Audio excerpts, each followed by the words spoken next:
चलिए चलिए जल्दी चलिए अंदर कुछ दिखाया जाएगा। बचा हुआ नहीं ना है।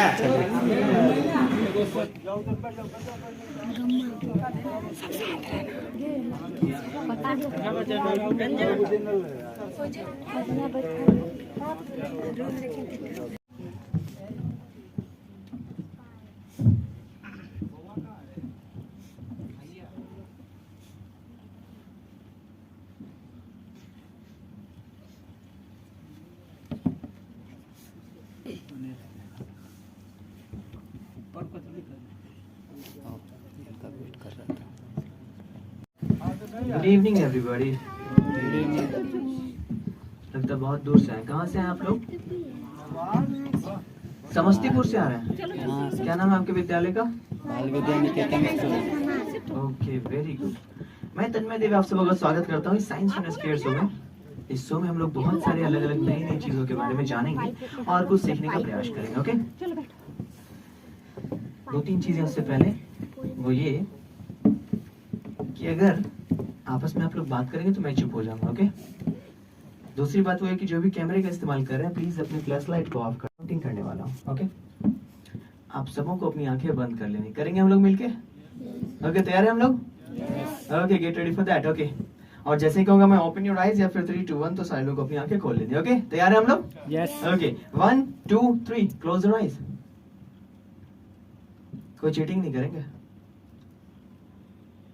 तो चीटिंग करेगा उसका आंख हाथ में आ जाएगा। 3 2 1 ओपन योर आईज। आंखें खोलिए। क्या है ये? अर्थ, पृथ्वी जिस पर हम लोग रहते हैं, कि नहीं? अच्छा, ध्यान से देखिए, यहाँ अलग अलग रंग देख पा रहे हैं हम लोग? कौन कौन से रंगों को देख पा रहे हैं?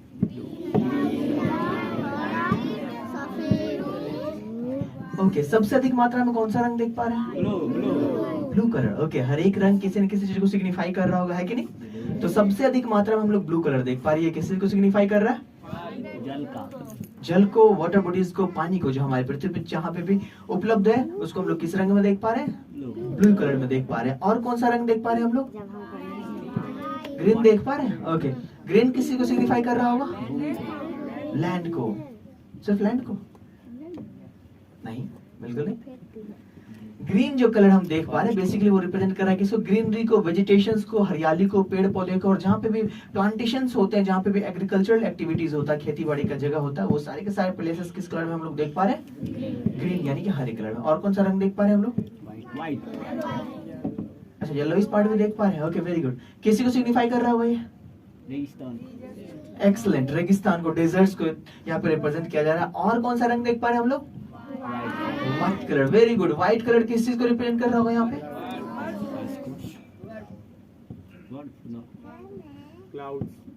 Very good. क्लाउड्स को, किसको? बर्फ को भी रिप्रेजेंट कर रहा है, लेकिन वो ये रहा आपके सामने। अगर हम लोग पोलर रीजन पे चले जाएं, ध्रुवीय क्षेत्र पे चले जाएं और वहां पर देखें तो जो दोनों नॉर्थ और साउथ पोल है हमारे अर्थ का, मतलब उत्तरी और दक्षिणी जो ध्रुव है, वहां पे हम लोग आसानी से देख सकते हैं बहुत अधिक मात्रा में आइसबर्ग्स को। ओके, समझ में आई बात? अब हम लोग क्या करेंगे, अब एक और चीज को हम लोग देखेंगे। हम लोग जानते हैं कि हम इस विश्व ब्रह्मांड में कहीं ना कहीं रहते हैं, है कि नहीं? और इस विश्व ब्रह्मांड में जहां पे भी रहते हैं हम लोग एक गैलेक्सी में रहते हैं। नाम जानते हैं हम लोग? Very good. क्या नाम है उस गैलेक्सी का?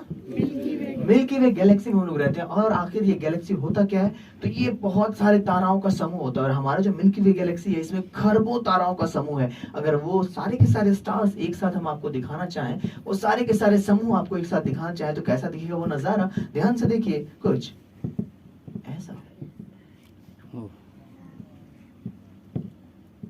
अच्छा, ध्यान से देख के बताइए, इसमें सूरज नजर आ रहा है आप लोगों को? नहीं। सन देख पा रहे हैं? कोई नहीं देख पा रहे। ये सारे सन किन्हीं को मिला? इधर वाले लोगों को मिला? रेड कलर का मिल गया? कमाल की बात हुई है कि हम लोग सूरज को ढूंढ के निकाल ही नहीं सकते। सब तारा ही है। तो आप लोग का आंख है कि टेलीस्कोप है? Microscope. Microscope. Oh my God, microscope से तो जीवाणु देखते हैं कि नहीं? सूर्य से माइक्रोस्कोप से अगर को देखेंगे तो बाप रे बाप।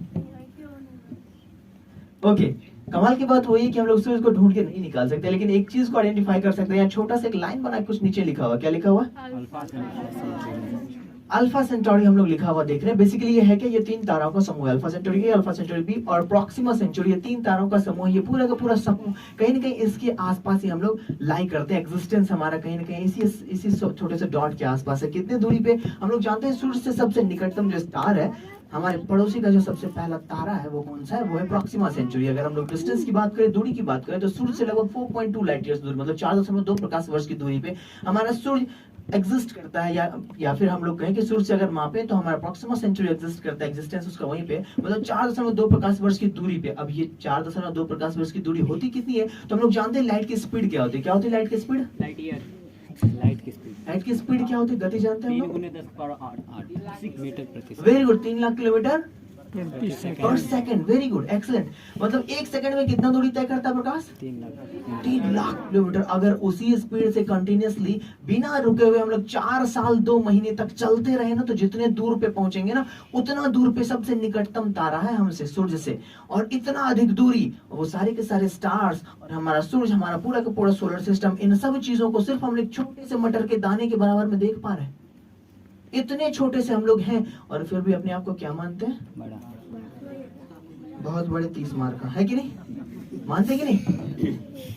अगर ये छोटा सा डॉट नहीं भी रहे यहाँ पे, तो हम लोग अर्थ को नहीं ढूंढ रहे हैं, सन को भी नहीं ढूंढ के निकाल पा रहे हैं। मतलब कि इतने छोटे से हम लोग हैं, कुछ भी नहीं दिख रहा है, हमारे सोलर सिस्टम का कुछ भी नहीं आइडेंटिफाई कर पा रहे। सिर्फ हम लोग एक रीजन, एक प्लेस को ढूंढ पा रहे हैं जहाँ पे हम लोग कहीं ना कहीं इसी के आसपास कहीं ना कहीं रहते हैं। सिर्फ इतना बता पा रहे हैं। इतने छोटे से हम लोग हैं और फिर भी हम लोग अपने आप को बहुत बड़े मान लेते हैं, है कि नहीं? ओके, अब हम लोग क्या करेंगे, इस छोटे से डॉट को जूम इन करेंगे, अंदर चलेंगे और मिलेंगे अपने सोलर सिस्टम के हेड से, सोलर सिस्टम के मुखिया से, जिसका नाम क्या है? सूर्य।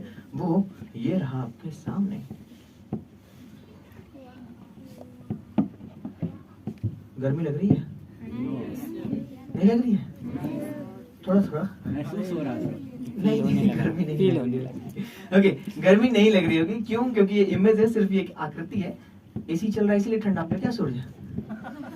ऐसी बात नहीं है, ठीक है? ओके, खास बात वो है कि यहाँ जब चमकता हुआ भाग देख पा रहे, बेसिकली यहाँ से निकलते हैं सोलर फ्लेयर्स। क्या निकलते हैं? Solar flares. अगर तापमान के विषय में बात करें तो सूर्य के सबसे ऑटोमोस्ट सरफेस का तापमान 10 से 20 लाख डिग्री सेल्सियस है। और सबसे जो ऑटोमोस्ट सरफेस है सूर्य का, सबसे बाहरी सतह, उसका नाम क्या है? उसको कहते हैं हम लोग कोरोना। क्या कहते हैं? नाम तो सुना होगा ना, 2 साल याद आ जाते हैं। ओके, अगर हम लोग सूर्य के अंदर चले, इसके सेंटर पे जाए, इसके कोर पे चले जाए और वहां के तापमान के विषय में आपको बताएं तो वो है लगभग कितना? 1.5 करोड़ डिग्री सेल्सियस। अब एक काम करते हैं, पूरा का पूरा ये हमारा सन है, इसके सामने बाकी के प्लैनेट्स को प्लॉट करते हैं और वो नजारा आपको दिखाते हैं। देखिए, अगर हमारे पूरे सोलर सिस्टम के सारे प्लैनेट्स इसके सामने होंगे तो कैसा दिखेगा वो नजारा? ध्यान से देखिए, कुछ ऐसा।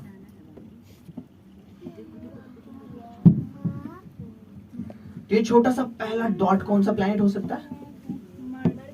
Very good. उसके बाद नेक्स्ट, उसके बाद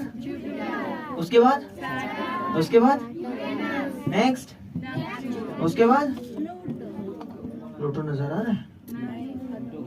प्लूटो है? फिर से आप लोग का आंख एक टेलीस्कोप है, जो नहीं वो भी देख पा रहे हो। Oh my God, very good. Okay, तो हम लोग क्या किए, यहाँ पे हम लोगों ने आइडेंटिफाई करके देखा कि हमारा यहाँ पे प्लूटो गायब है, बाकी के प्लैनेट्स यहाँ पे हैं। और जो सबसे पहला डॉट हम लोगों ने देखा, कौन सा प्लैनेट देखा? मरकरी। Very good. और तीसरे नंबर का डॉट अर्थ, मतलब कि पृथ्वी। सूर्य से बहुत बड़ी है ना पृथ्वी? छोटी। बकलोल। ये पूरा का पूरा स्फीयर अगर सूर्य है तो उसके सामने पृथ्वी बहुत बड़ी लग रही है। माइक्रोस्कोप से देख रहे हैं। ओके, ये बहुत छोटी है। कितनी छोटी है? अगर हम लोग वॉल्यूम वाइज बात करें तो लगभग 13 लाख पृथ्वी इतना बड़ा है, इसके आकार में समा पाएगा। मतलब 13 लाख पृथ्वी, इतना बड़ा हमारा सूर्य है। समझ में आई बात? अब हम लोग बाकी के प्लैनेट्स को क्या करेंगे, एक एक करके बहुत सारे जो सेलेस्टियल ऑब्जेक्ट्स हमारे सोलर सिस्टम में पाए जाते हैं उनको हम लोग एक एक करके देखेंगे। लेकिन उससे पहले एक और काम करना पड़ेगा आप लोगों को। हम क्या करेंगे, आपके सामने कुछ आकाशीय पिंड को लाने वाले, आपको ध्यान से देखना और बताना है ये है क्या। ओके, तो ध्यान से देखिए और बताइए ये है क्या? मून। क्या है ये? क्या है ये? मून का सरफेस है। ओके, क्या है ये? Very bad. ये मरकरी, क्या ये हमारे सोलर सिस्टम का सबसे पहला प्लैनेट है जिसका नाम मरकरी यानी कि बुध।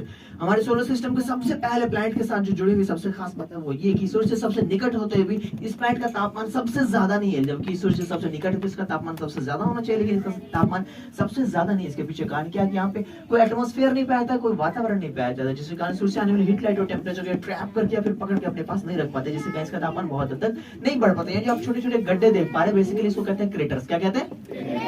अब ये बनते कहते हैं कैसे हैं? जब आसमान से उल्का पिंड आकर के टकराते हैं तो ये छोटे छोटे गड्ढे बनते हैं। देखने भले आपको ये बहुत छोटे लग रहे हैं लेकिन ओरिजिनली 3 से 15 किलोमीटर तक के लंबे चौड़े होते हैं। एक और चीज मैं बता दूं आप लोग, यहाँ जो आप चमकता हुआ भाग देख पा रहे हैं बेसिकली वो उभड़ा हुआ भाग, उठा हुआ भाग जब सूर्य की रोशनी उस पर पड़ती है रिफ्लेक्टर के हमारे टेलीस्कोप तक पहुंचती है तो हमें ये बिल्कुल इसी तरह से दृश्यमान होती है। अब मिलते हैं अपने सेलेस्टियल ऑब्जेक्ट्स एक और आकाशीय पिंड से, जिसको फिर से ध्यान से देखना और बताना ये है क्या। तो ध्यान से देखिए और बताइए ये है क्या?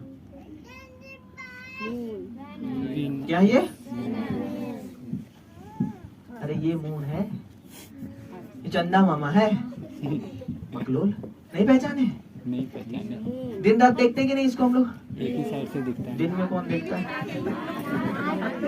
रात में देखते हैं ना, रात दिन में भी दिखता है लेकिन हल्का फुल्का, लेकिन रात में अच्छे से देखते हैं कि नहीं हम लोग?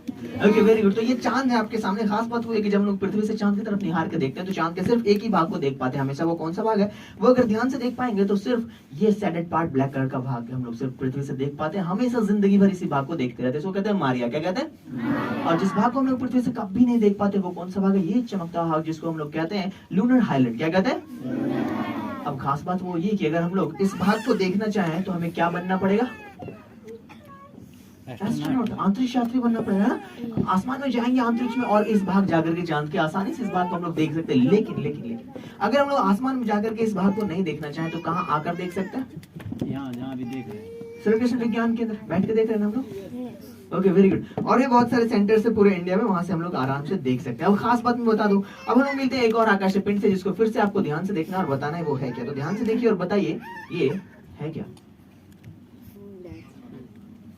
क्या ये? क्या है ये? मार्स होता तो रह जाता। ये सही था बिल्कुल। क्या है ये? पार्टी बदल लिया तुरंत नहीं?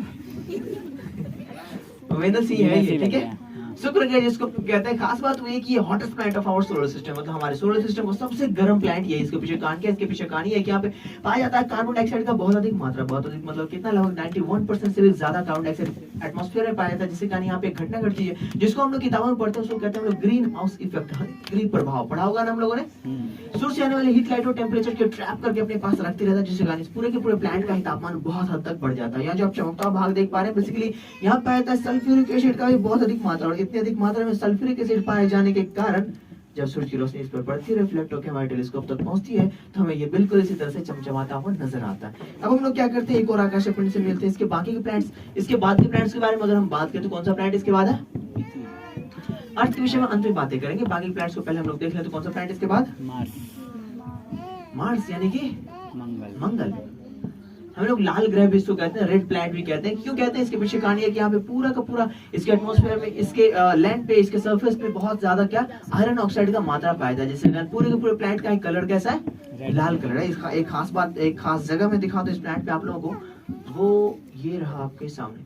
ये जो उबड़ा हुआ भाग देख पा रहे हैं आप, उठा हुआ भाग देख पा रहे हैं, बेसिकली इसको कहते हैं माउंट ओलंपस या फिर ओलंपस माउंट्स कहते हैं। ये एक पहाड़ है। अगर हम लोग बात करें पृथ्वी पाए जाने वाले सबसे ऊंचे पहाड़ का क्या नाम है, तो क्या नाम है? माउंट एवरेस्ट या फिर हिमालय कहते हैं हम लोग।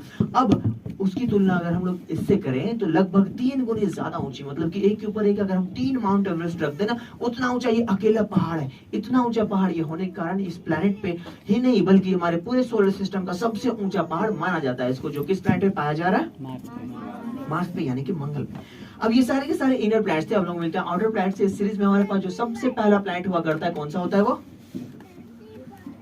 जुपिटर यानी कि बृहस्पति। क्या होता है? बृहस्पति। और ये सारे के सारे प्लैनेट्स गैसेस जाइंट के रूप में जाने जाते हैं। अब ये सारे के सारे प्लैनेट्स हमारे सामने जो आएंगे वो गैसेस प्लैनेट होंगे, और खास करके ये है largest planet of our solar system, मतलब हमारे सोलर सिस्टम का सबसे बड़ा प्लैनेट यही है। अब कितना बड़ा है हम लोग बात करते हैं। एक खास जगह मैंने चलता हूँ इस प्लैनेट पे भी आप लोगों को। ये जो आप देख पा रहे हैं एक आंख नुमा स्ट्रक्चर, इसको कहते हैं द ग्रेट रेड स्पॉट या फिर आई ऑफ द प्लैनेट। अब खास बात वो ये है कि अगर हम लोग तुलना करें अपने अर्थ के आकार से, एक्चुअली ये कोई आंख नहीं है, कोई आई नहीं है, बिल्कुल ये क्या है, एक बवंडर है, एक भंवर है, जो साइंटिस्टों का ऐसा मानना है कि लगभग 350 सालों से कंटिन्यूसली इस प्लैनेट पे ये इसी तरह से चलता आ रहा है। और खास बात वो है कि अगर हम लोग पृथ्वी के आकार से तुलना करें इसकी इस छोटे से आंख की, तो लगभग 3 गुनी ज्यादा बड़ी, मतलब इस छोटे से आकार में लगभग 3 पृथ्वियां समा सकती है। अगर इस प्लैनेट का ये छोटा सा भाग पृथ्वी के 3 गुना ज्यादा बड़े हो सकते हैं, इसका मतलब ये है कि पूरा का पूरा प्लैनेट कितना बड़ा होगा, तो लगभग 1300 पृथ्वियां, मतलब 1300 पृथ्वियां अट जाएगी। ये इतना बड़ा प्लैनेट है वॉल्यूम वाइज। ओके, यही बनाता है क्या इस प्लैनेट को हमारे सोलर सिस्टम का सबसे बड़ा प्लैनेट। अब मिलते हैं अपने सीरीज में अगले प्लैनेट से, जिसका नाम क्या होता है, सैटर्न, यानी कि शनि ग्रह, है कि नहीं? अब इसके रिंग को आप नहीं देख पा रहे हैं बगल से, इसका मतलब ये है कि हमारा जो प्रोजेक्शन सिस्टम है वो है 2D प्रोजेक्शन सिस्टम, जिसके कारण उस रिंग को हम लोग अलग से आपको नहीं दिखा पा रहे, उसका इमेज जैसे कि सरफेस पे प्लॉट हो जाता। अब खास बात इस प्लैनेट के बारे में वो ये है कि इसकी डेंसिटी ये इतनी कम है, किसी दिन अगर ऐसा संभव हो पाए कि पूरे के पूरे प्लैनेट को उठा करके हम लोग पानी के ऊपर रख दें, तो पूरा का पूरा प्लैनेट ही पानी के ऊपर फ्लोट करना, मतलब तैरना स्टार्ट कर देगा। इसका मतलब इसकी डेंसिटी किससे कम है, पानी से भी कम है। अब मिलते हैं अपने सोलर सिस्टम के सेकंड लास्ट प्लैनेट से, जिसका नाम क्या होता है, यूरेनस, यानी कि अरुण। यहाँ मीथेन का बहुत अधिक मात्रा पाया था, जिसके कारण यहाँ पे फेंट पुलिस कर आसानी से देख सकते हो। हमारे सोलर सिस्टम में जो सबसे लास्ट का प्लैनेट होता है, कौन सा होता है वो, नेपच्यून, यानी कि वरुण। सूर्य से बहुत दूर होने के कारण यहाँ पे सूर्य की रोशनी बहुत कम मात्रा में पहुंच पाती है, जैसे कारण यहाँ पे आप देव पुलिस कर आसानी से देख सकते हैं, या फिर कुछ सेडिमेंटेड पहाड़ भी आसानी से देख सकते हैं। 2006 की पहले की अगर हम लोग बात करते, एक और प्लैनेट हुआ करता था हमारे सीरीज में, जिसका नाम क्या होता था, वो ये रहा आपके सामने,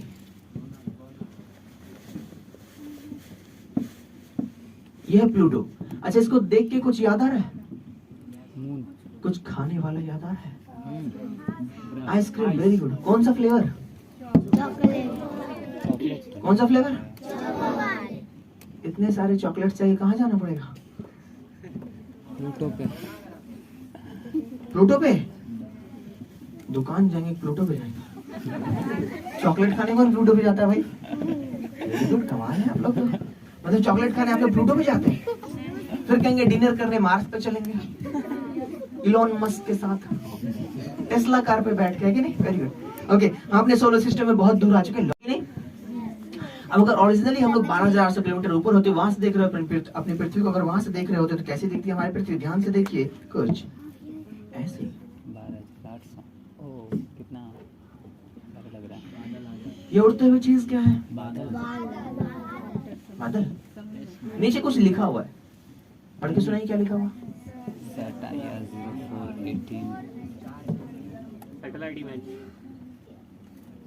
SAT सैटेलाइट, IR इंफ्रारेड, और डेट ऑफ टाइम, मतलब उस डेट ऑफ टाइम में आसमान में जो बादलों की अवस्थिति थी वो बिल्कुल है इसी तरह से तेरी।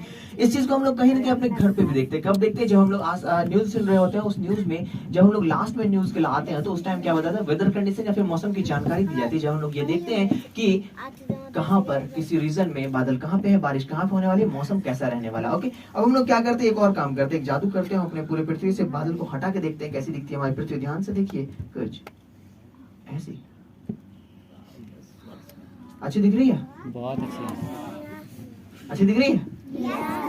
ओके, अगर ओरिजिनली हम लोग बादल को हटा दें तो क्या हम लोग रह पाएंगे, नहीं रह पाएंगे, क्योंकि हमारा जो वाटर साइकिल है, जो जल चक्र है, वही खत्म हो जाएगी, जिसके कारण हमारा पूरा का पूरा अर्थ ही डिजर्टेड हो जाएगा। मतलब जितने भी ग्रीनरी वेजिटेशंस वाले इलाके हैं, सारे के सारे धीरे धीरे मरुस्थल में कन्वर्ट हो जाएंगे, और यहाँ पे हमारा सर्वाइवल बिल्कुल ही इम्पॉसिबल सा हो जाएगा। एक और का हम लोग काम करते हैं, पूरे पृथ्वी पर से पानी को हटा करके देखते हैं कैसे दिखती है हमारी पृथ्वी। ध्यान से देखिए, कुछ ऐसी, वेरी गुड।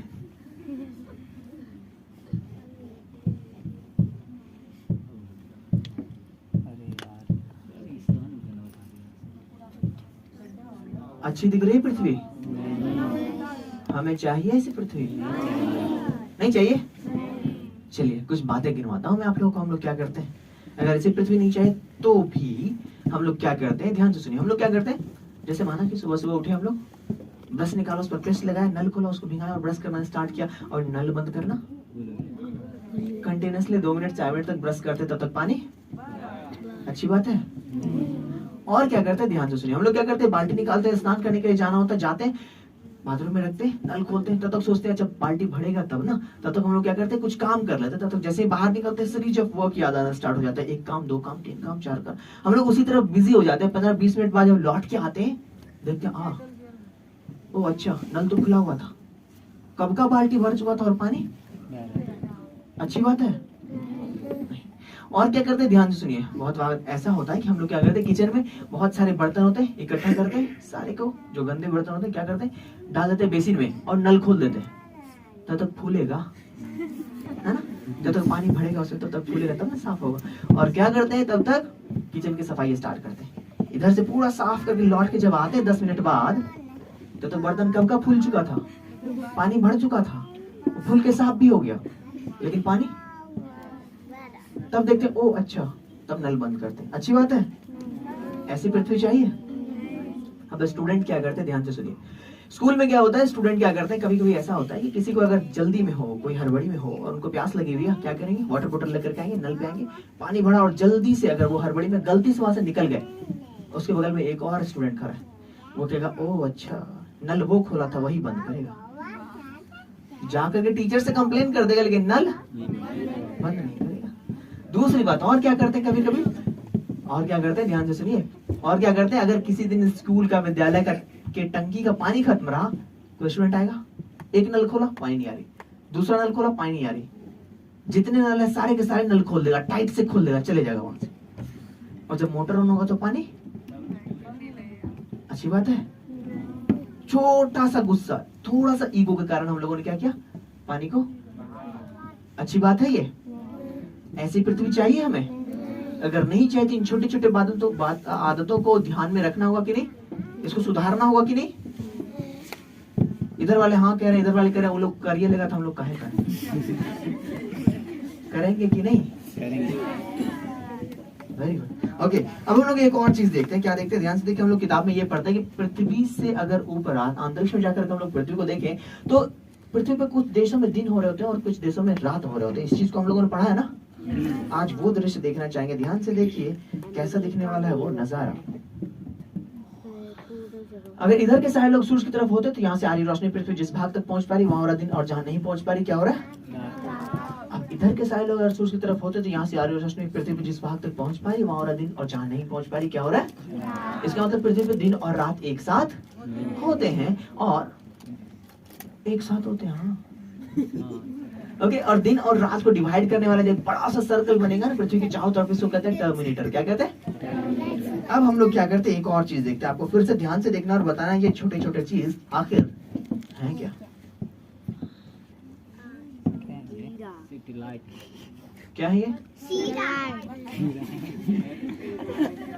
कीड़ा नहीं है, मछली भी नहीं है, आग है, नहीं जुगनू भी नहीं है, नेटवर्क भी नहीं है, नहीं सैटेलाइट भी नहीं, पत्थर है। इतना दूर पत्थर कौन फेंकता है भाई। एरोप्लेन। वेरी गुड, ये एयरलाइन से एक्सेलेंट। ओके, ये एरोप्लेन से। अगर इंडिया में डाटा की बात करें, एक दिन में लगभग 21,000 से भी ज्यादा प्लेनों का इस्तेमाल होता है। और एक और जगह मैं आपको दिखा दूं, ध्यान से अगर आप देखेंगे तो ऊपर की तरफ आप देखिए, ये छिपकली नुमा स्ट्रक्चर, ये है यूरोप। कितना सारा 41,000 से भी ज्यादा प्लेनों का इस्तेमाल एक दिन में यहाँ पे किया जाता है। और पूरी पृथ्वी पे जहाँ सबसे ज्यादा प्लेनों का इस्तेमाल होता है वो जगह तो अभी आप लोगों ने देखा ही नहीं। ऊपर की तरफ एक लंबी सी कतार देख पा रहे हो, देख पा रहे, चलिए उसको फॉलो करते हुए पहुंचते वहां पे, वो ये रही आपकी USA, United states of America. आप पहुंच चुके हैं और यहाँ पे प्लेनों की संख्या 91,000 से भी ज्यादा इस्तेमाल किया जाता है एक दिन में। इतनी अधिक मात्रा में प्लेनों की संख्या इस्तेमाल होती है, मतलब इतनी ज्यादा हम लोग मीन्स एंड कम्युनिकेशन और ट्रांसपोर्टेशन से इस्तेमाल करते हैं। इसका मतलब कहीं ना कहीं अपने वातावरण को कुछ न कुछ क्षति जरूर पहुंचा रहे होंगे, पहुंचा रहे होंगे कि नहीं। पहुंचा रहे होंगे। तो चलिए वो बहुत ही इंपॉर्टेंट चीज को हम लोग देखते हैं। ये जो ऊपर लाल रंग आप देख पा रहे हैं, बेसिकली ये क्या, ये हमारे एनवायरमेंट में बढ़ते हुए कार्बन डाइऑक्साइड का मात्रा दिखाया जा रहा है। और खास बात वो है कि इतने अधिक मात्रा में जो कार्बन डाइऑक्साइड बढ़ चुका है हमारे एनवायरमेंट में, इसके पीछे किनका हाथ है, इंसानों का। कौन रिस्पॉन्सिबल इसके लिए, हमें सब हम लोग हैं कि नहीं। हाँ। कैसे है, फिर से गिनवाता हूँ 2-3 काम, ध्यान से सुनिए। हम लोग क्या करते हैं, हम लोग अगर 5 रुपए का सिर्फ साबुन खरीदने जाना, हम लोग क्या करेंगे, दुकान पे जाएंगे और कहेंगे साबुन तो ले लिया, उसके बाद कहेंगे भैया कैरी बैग देना, एक पॉलिथीन। सामान खरीदें, देगा कैसे नहीं, है कि नहीं। जबरदस्ती मांग के ले लेंगे। क्यों, वो छोटा सा डब्बा हम हाथ में नहीं ला सकते थे, अपने पैकेट में नहीं ला सकते थे, लेकिन नहीं, सामान खरीदें, देगा कैसे नहीं, पॉलिथीन। मान के लेंगे, और उस पॉलिथीन का कोई इस्तेमाल नहीं करने वाले। दूसरी बात, अगर हम लोग बगल में कोई हाट लगता हो वहां पे हम लोग क्या करेंगे, जैसे वहां जाना हो तो क्या स्टार्ट कर लेते हैं तुरंत, कोई ना कोई बाइक, कोई ना कोई मोटरसाइकिल, कोई ना कोई ट्रांसपोर्टेशन से इस्तेमाल कर लेते हैं। जिसके कारण होता है कि जैसे स्टार्ट किया क्या निकलना स्टार्ट हो जाता है, carbon dioxide, carbon monoxide, all this. और क्या होता है, ध्यान से सुनिए, हम लोग हर एक शाम में कम से कम मैक्सिमम ऑफ द पीपल जो यहाँ पे बैठे हैं, हम लोग हर एक शाम कम से कम वेजिटेबल तो खरीदते होंगे, हम लोग सब्जियां तो खरीदते ही होंगे ना। तो धनिया के लिए अलग पॉलिथीन, मिर्च के लिए अलग पॉलिथीन, अदरक के लिए अलग पॉलिथीन, पुदीना के लिए अलग पॉलिथीन, जो भी सब्जियां खरीद रहे, छोटा छोटा 5 रुपए कहीं कहीं खरीद रहे हैं, उसके लिए अलग अलग पॉलिथीन ले रहे हैं। हमको तो समझ में नहीं आता कि सब्जी खरीदने गए पॉलिथीन खरीदने गए, है कि नहीं। तो बेसिकली हमारे श्री कृष्ण विज्ञान केंद्र की तरफ से एक आग्रह होता है, वो ये कि जब भी हम लोग कम से कम सब्जियां खरीदने के लिए जाए, वेजिटेबल्स खरीदने के लिए जाए, तो क्या करें, हम अपने घर से एक झोला लेकर के चले, एक थैला लेकर के चले, जिसमें क्या करें, जितने वेजिटेबल्स है वो खरीद करके लाएं। और खास बात मैं बता दूं क्या होता है, हम उन सारे पॉलिथीन का कोई इस्तेमाल नहीं करने वाले, घर लाने वाले हैं, उस सारे प्लास्टिक को रखने के लिए एक और प्लास्टिक लेकर के उसमें ठूस के रख देते हैं। रखते हैं कि नहीं, बिल्कुल रखते हैं। और क्या करते हैं, उसको गाड़ी वाला या घर से कचरा निकाल वाला है ना, उसमें सारे के सारे को फेंक देते, कहीं ना कहीं तो वो जाता होगा ना। तब इंपॉर्टेंट बात वो ये कि वो फेंका हुआ प्लास्टिक डिकम्पोज होने में 300 से 500 साल लेता है। मतलब आज जो हम लोग पॉलिथीन फेंकेंगे, हमारे कितने सारे जनरेशन आकर के चले जाएंगे और वो पॉलिथीन वैसा का वैसा ही रहेगा। समझ में आई बात। अगर वो पॉलिथीन हम लोग एक एक दिन कम नहीं करते हैं तो क्या होता है, जब दिवाली का टाइम आता है पूरे घर की साफ सफाई करते हैं, जितना प्लास्टिक है वो जितने भी कूड़े कचरे सारे इकट्ठा कर देते हैं और लगा देते हैं आग। जैसे आग लगाते हैं क्या निकलना स्टार्ट हो जाता है। एक एक दिन अगर कम उन सब चीजों का इस्तेमाल करते तो क्या उस दिन ज्यादा कार्बन डाइऑक्साइड निकालते नहीं। ये छोटी छोटी चीजें हमारे हाथ में है कि नहीं। और अगर हम लोग ऐसा नहीं करते तो क्या होगा, 2 रिसर्च आपको मैं बताने वाला हूँ। ग्लोबल वार्मिंग का नाम सुने हम लोग, सुना है ना। 2 रिसर्च, पहला रिसर्च वो ये कि 5.5 महीने पहले एक पेपर पेश किया गया, हमारे केरला में एक सम्मेलन हुआ था, उसमें उन्होंने और वर्ल्ड बैंक के द्वारा वो पेपर पेश किया। उन्होंने ये कहा था कि आने वाले कुछ सालों में इंडियन टेरिटरी के आसपास का जो रीजन है उसमें तापमान इतनी अधिक बढ़ने वाली कि पीपल नहीं रह पाएंगे, the people will not be able to survive on that specific temperature. इतना अधिक तापमान बढ़ने वाला है। दूसरी बात क्या होने वाली घटना वो ये, अगर पूरे के पूरे अर्थ, ग्लोबल वार्मिंग हम लोग जानते हैं ना, अगर पूरे अर्थ का तापमान बढ़ना स्टार्ट हुआ तो सबसे पहला चीज क्या होगा, पिघलेगा। क्या होगा, आइसबर्ग पिघल जाएंगे। वेरी गुड, आइसबर्ग पिघल जाएंगे, एक्सीलेंट, बहुत अच्छा।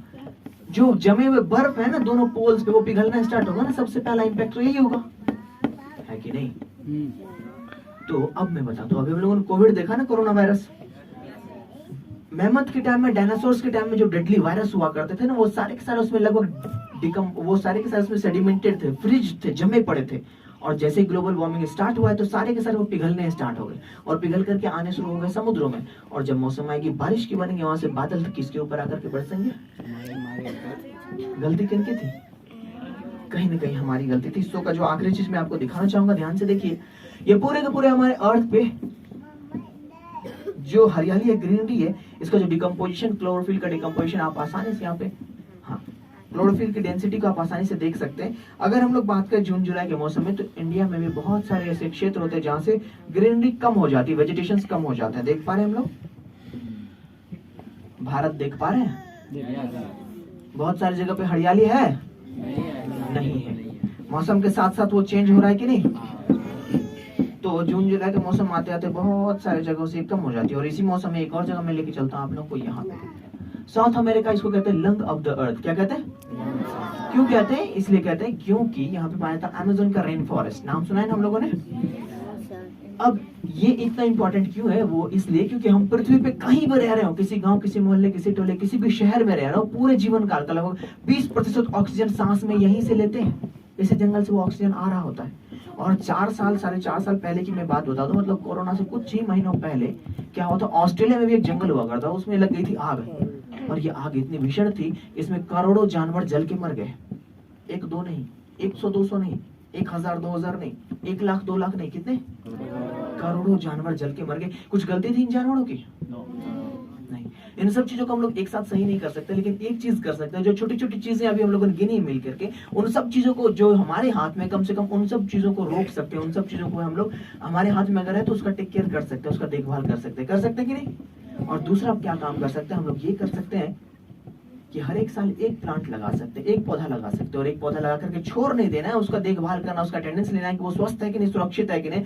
अगर ऐसा करना स्टार्ट करेंगे तो वो एक प्लांट हमारे लिए नहीं होगा, हमारी फैमिली के लिए नहीं होगा, हमारे पूरे बिहार के लिए नहीं होगा, हमारे इंडिया के लिए नहीं होगा, पूरे एशिया के लिए नहीं होगा, किसके लिए होगा? पूरे अर्थ के लिए, बिल्कुल। और वो एक प्लांट सिर्फ मानव के लिए नहीं होगा, किसके लिए होगा?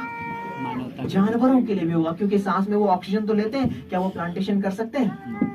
नहीं कर सकते। ये छोटा सा स्टेप अगर कोई एक व्यक्ति उठाएगा, बहुत इंपॉर्टेंट, बहुत इंपैक्टफुल नहीं होगा, लेकिन अगर मिलकर उठाना स्टार्ट कर दें हम लोग, तो आने वाले कुछ ही सालों में जितनी भी समस्याएं हैं उनको धीरे धीरे हम लोग क्या कर सकते हैं? खत्म कर सकते हैं। और जैसी पृथ्वी हमें मिली है हमारे पूर्वजों के द्वारा, आने वाले जनरेशन को भी हम लोग ऐसी पृथ्वी दे पाए, ये हमारा दायित्व है, हमारी रिस्पॉन्सिबिलिटी है। इन्हीं चंद शब्दों के साथ हम लोग क्या करेंगे, इन सब चीजों पर थोड़ा थोड़ा ध्यान जरूर रखेंगे, ताकि हम क्या कर सके, आने वाले जनरेशन के लिए भी अपना एनवायरमेंट, अपना पानी, अपनी नदियों को इसी तरह से थोड़ा थोड़ा करके बचाते रहे, जिसके कारण क्या हो सके, आने वाले जनरेशन को भी ये सारे चीज मिलते रहे। इन्हीं चंद शब्दों के साथ मैं तन्मय देव आप लोगों से लेता हूं विदा। आप सबका बहुत बहुत धन्यवाद। खत्म, बाय बाय, टाटा, गुड बाय, गया।